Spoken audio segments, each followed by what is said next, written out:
Praise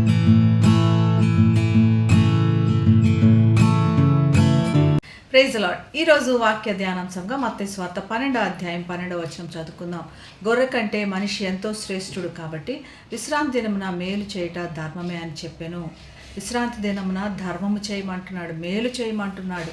మరి ఇటువంటి పరిస్థితుల్లో మరి విశ్రాంతి దినమునకు కావాల్సిన ప్రత్యేకత కంపల్సరీ ఖచ్చితంగా ఉన్నది. యేసు ప్రభు ఏం చెప్తున్నాడంటే, ఒక అనారోగ్యంతో ఒక అవసరతతో వచ్చిన వ్యక్తిని విశ్రాంతి దినమని నువ్వు అడ్డుకోవటానికి వీలు లేదు.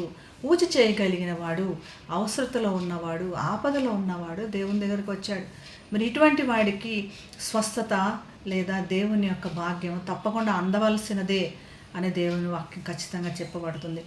ఏ రోజైనా కూడా ఎటువంటి సమయమైనా కూడా నీకు కావాల్సిన స్వస్థత, నీకు కావాల్సిన దీవెన సిద్ధంగా ఉన్నది. అది పలానా రోజని పలానా సందర్భం అని దేవుడు ఎటువంటి పరిస్థితిలో కూడా దూరము చేయడు.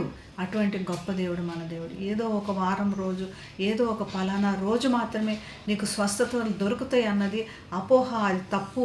అది దేవుని వాక్యం చెప్పట్లేదు అని దేవుని వాక్యం తెలియపరచబడుతుంది. ఏ దినమైనప్పటికీ ఒక గొర్రె గుంటలో పడినప్పుడు మరి ఆ గొర్రెను రక్షించడానికి తప్పకుండా ప్రయత్నం చేస్తాం కదా. అది పలానా రోజని మనం చూడం కదా. అటువంటి విధంగా ఒక మనిషి ఆ అవసరతలో ఉన్నాడు, అక్కర్లో ఉన్నాడు. మరి గొర్రె కంటే మనిషి ఎంతో శ్రేష్ఠుడు కదా. తప్పకుండా వారికి కావాల్సిన అవసరత, అక్కర తీరాల్సింది అది దేవుడు అందిస్తానని ఖచ్చితంగా చెప్తున్నాడు. అది విశ్రాంతి దినమైనా ఏ దినమైనా కూడా నీకు ఆటంకం లేదు.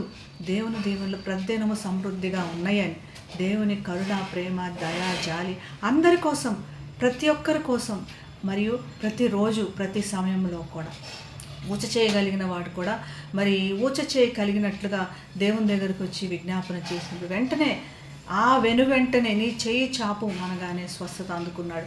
మరి ఈరోజు కూడా చెయ్యి చాపి దేవుని దీవెనలు పొందుకుందాం.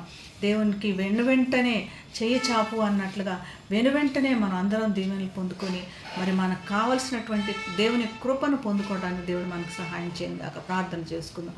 మహాగండువైన యేసయ్య, నేను స్తుతించి ఆరాధిస్తున్నాం తండ్రి.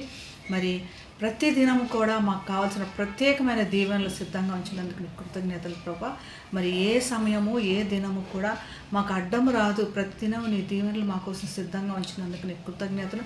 ఎలాగైతే ఊచ చేయగలిగిన వాడు ఆశీర్వాదం పొందుకున్నాడో మేమందరం కూడా నీ కృపను బట్టి నీ దీవెనలు పొందుకోవడానికి మాకు సహాయం చేయమని యేసు నామమున ప్రార్థిస్తున్నాం తండ్రి. Amen. Have a blessed day. God bless you.